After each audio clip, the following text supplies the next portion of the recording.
Ya, baik. Hai, Assalamualaikum warahmatullahi wabarakatuh, guys. Kita akan reaction ya untuk video kali ini Opung Parbelak, ya kan? Parbelak Channel kalau nggak salah ya nama channelnya. Jangan lupa di-subscribe. Dan di sini Faisal Assegaf ternyata banyak tidak tahu dan sok tahu. Nah, jadi kalian tahu nggak kan? Sekarang ini memang yang sering diundang oleh Bang Karni ya kan? Di ILC ya, TV One, yang selalu diundang ya Rocky Gerung, ya Faisal Assegaf, dan kelompok-kelompok sakit hati, baris-barisan sakit hati gitu ya kan. Jadi semakin muak lah ya kita lihat ataupun nonton acara ILC ini. Karena yang diundang itu aja ya, kelompok-kelompok sakit hati. Nah, bagaimana tanggapan daripada Opung Parbelak? Kita akan saksikan bersama ya, kita akan ngakak bersama juga ya, karena ya kita tahu lah Opung Parbelak ini selalu lucu ya kalau membahas tentang politik. Nah, langsung saja kita simak. Ini dia videonya. Baru-baru ini ILC mengundang Faisal Assegaf. Faisal Ya. Assegaf. Udah tahu kita, kalau ILC nggak ngundang-ngundang orang kayak gini nggak laku itu. Ya benar. Taruhan kita. Ya, karena apa? Orang-orang inilah yang dipakai ILC untuk menaikkan rating. Iya, orang ini udah punya jadwal ini. Rocky Gerung 2 kali seminggu. Refli Harun 2 kali seminggu. Iya, Refli Harun. Faisal Assegaf 2 kali seminggu. Hari libur jatahnya Mahfud MD. Mahfud MD ikut juga ya. Ya karena apa? Memang sengaja diundang orang-orang yang mindsetnya sama ya, supaya apa? Supaya ada pertikaian, ada konflik. Lama-lama bosen ya. Karena kita tahu sendiri bahwasanya pada hakikatnya manusia senang kali nonton konflik. Makanya nggak heran penonton sepak bola Indonesia nggak seru kalau nggak ada kelahinya. Kalau nggak rusuh kurang seru, kurang menggigit. Jadi ya ini kawan ditanyai Karni Ilyas mengenai ya bagaimana progresnya IKN. Pak, Bapak salah orang. Kalau Bapak mau nanya tentang progresnya IKN, Pak, pada kepala otoritas kepada kepala badan otoritas IKN itu yang betul. Iya benar.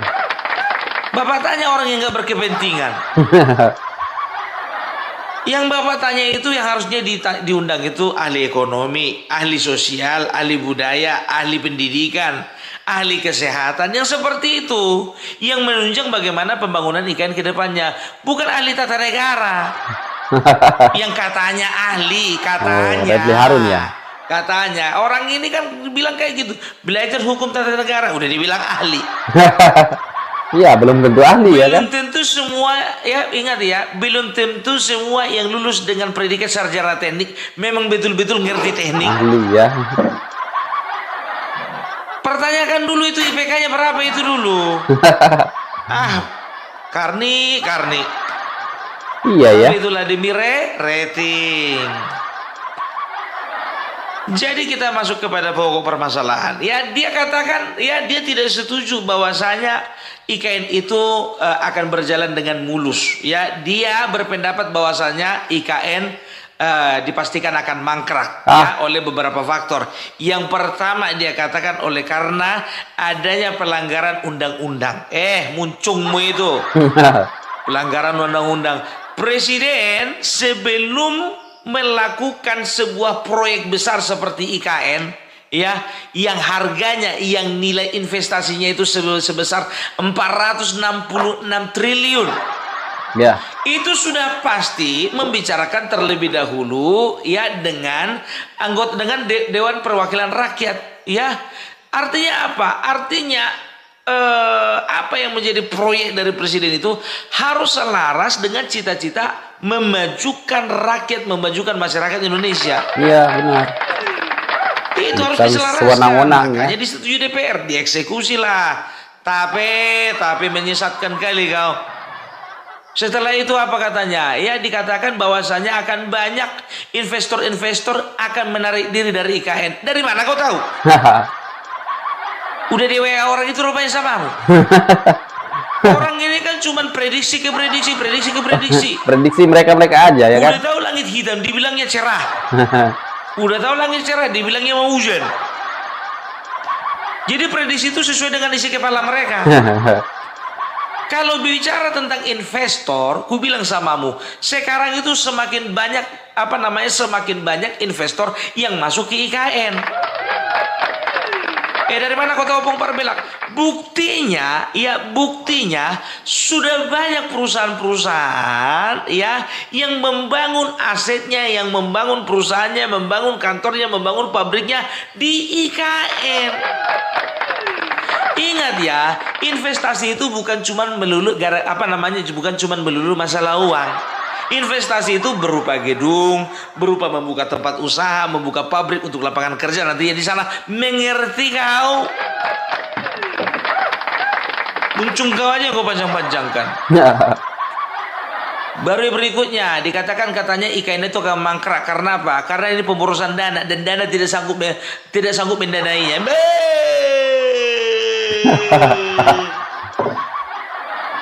Kutanya dulu sama kau pernah nggak punya uang 466 triliun?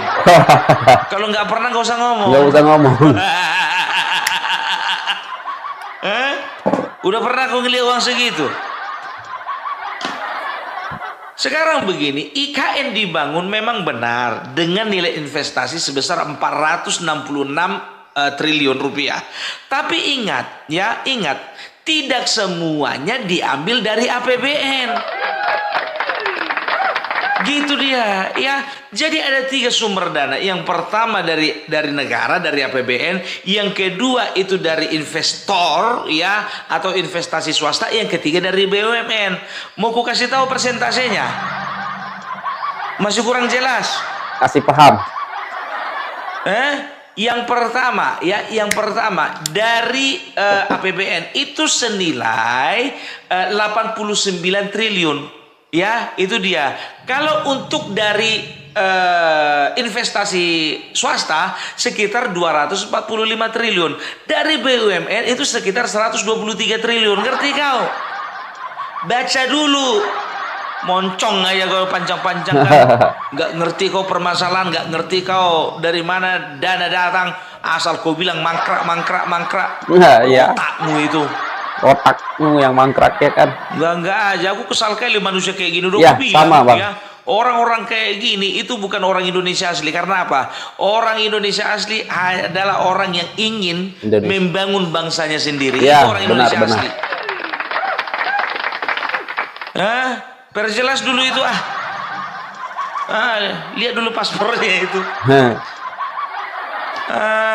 Makanya aku bilang ya. Jadi nggak usah sok-sok tahu. Dia juga apa katanya? Dia katakan katanya, kenapa nggak proyek Hambalang aja diteruskan? Padahal SBY sudah menitipkan kepada Joko Widodo untuk melanjutkan proyek Hambalang. Enak aja sekarang ya. Begini, ku bilang samamu ya, proyek Hambalang dari segi dana. Proyek Hambalang itu nilainya cuma 1,4 triliun. IKN itu proyeknya 466 triliun. Berapa ratus kali lipat itu, Faisal? Ya, artinya apa? Artinya ya urgensi untuk membangun proyek Hambalang itu hampir tidak ada. Gitu loh. Karena apa? Semenjak dibangun negara sudah rugi sekitar 463 miliar. Udah gue kasih lagi angka-angkanya samamu kan? Makanya kau bicara pakai data. Datamu mana?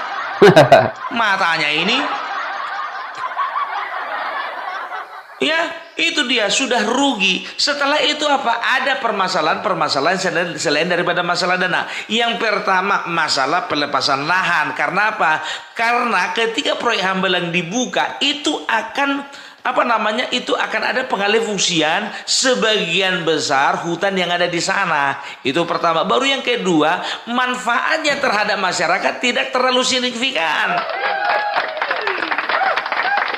untuk apa dilanjutkan proyek yang sudah bisa dikatakan ya nggak bisa dilanjutkan lagi, itu harus diulang dari awal. Karena apa? Udah. Dari semua konstruksinya dan juga materialnya itu nggak bisa dipakai, dan juga urgensinya itu nggak ada, gitu loh. Itu yang pertama. Baru dia membandingkan lagi dengan apa namanya, kenapa nggak apa namanya JJS apa JSS katanya.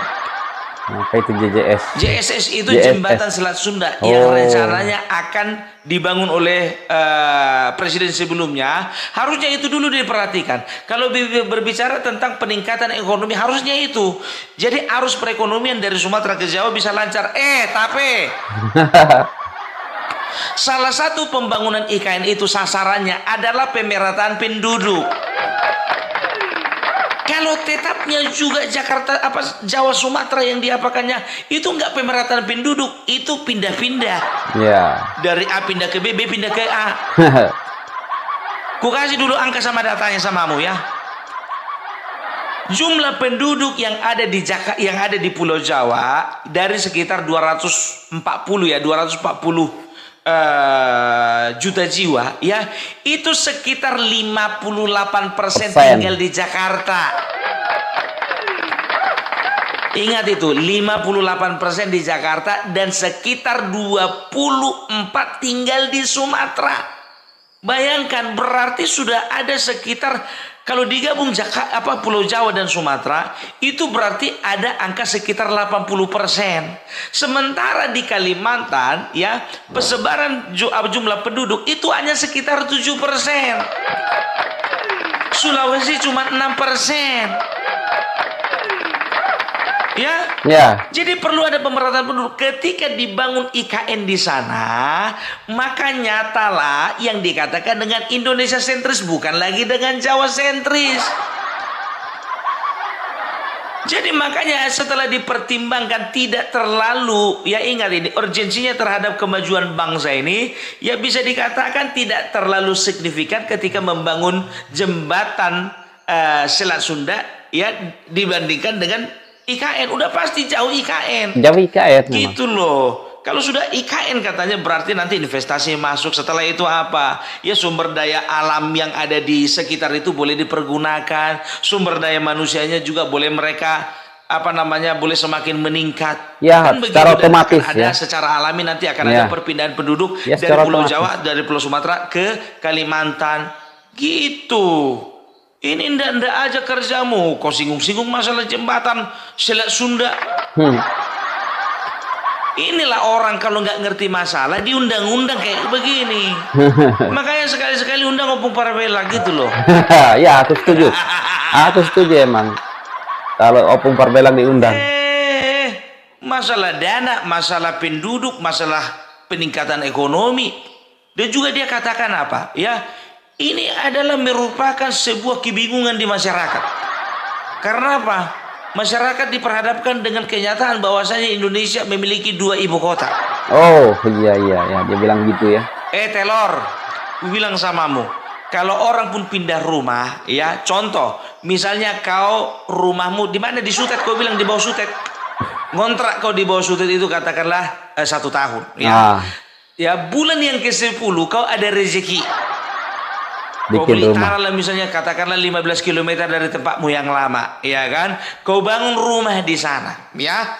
Jadi 10 bulan, bulan ke-10 kau sudah mulai selesai. Ya, mulailah kau pindah-pindahkan barangmu, mulailah kau rehab-rehab itu di rumah, di tempat tinggalmu yang baru. Sekarang begini, statusnya rumahmu yang kau tinggali yang di bawah Sutet itu masih berhak nggak kau di situ? Masih kan, karena apa? Kontrakmu masih 2 bulan lagi. Nah, yang di sana tempatmu yang baru, ya, itu gimana kira-kira? Itu punyamu nggak? Punyamu juga. Jadi orang bingung nggak? Ya, analogi Ngapain sederhana bingung? ya. Mana Pak Faisal di bawah Sutet? Mana Pak Faisal itu di tempat rumahnya yang baru? Kan gampang-gampang aja, kenapa harus bingung? Iya, itu analogi gampang aja ya, guys. Negara juga ya beda, ibu kota negara beda juga dengan ibu kota dengan pusat ekonomi gitu loh, seperti Amerika contohnya. Ibu kota negaranya ada di Washington DC dan juga pusat Pusat pemerintahan di Washington DC, pusat perekonomian ada di New York. Udah pernah kau ke New York? Enggak aja. Kalau bicara tentang perpindahan, sekarang Mesir ya sedang melakukan perpindahan ibu kota negara dari tempat yang lama ke yang baru. Jadi mau kau bilang lah orang Mesir bingung semua. Nalarmu itu loh rendah kali, rendah, cetek, kerdil. Memang parah lah ya. Aku bayangkan kayak mana partai yang mau kau apakan nanti, yang kau bangun. Ya, itu dia ya. Jadi baru ada lagi kau bilang ini hati-hati loh, ini fitnah ini. Dia mengatakan bahwasanya IKN itu kecenderungan ada kemungkinan ya sebagai tempat aliran dana dari pencucian uang. Oh, pencucian dia uang apa? Ngomong tuh pakai data lah, kampretnya inilah. Iya. Kurang ajar kayak ke orang. Pencucian uang. Inilah kalau misalkan inilah beresiko kalau seorang ahli tata negara kelamaan kerja di laundry. Aduh. Datanya mana? Kasih Datanya dulu. mana? Kalau mau data cari. Gak perlu aku yang kasih. Nana. Tulis-tulis bagus-bagus. Jadi makanya aku bilang sebelum kau datang ke LC bikin coret-coretmu. Kalau bahasa Medan bikin kopeanmu, contekanmu. Jadi ketika kau ditanya permasalahan, kalau enggak tanya dulu, telepon dulu si Karni. Bang, kira-kira apa yang mau abang tanyakan sama aku? Kenapa rupanya harus kau tanya sama aku? Biar ku bikin contekannya dari sini.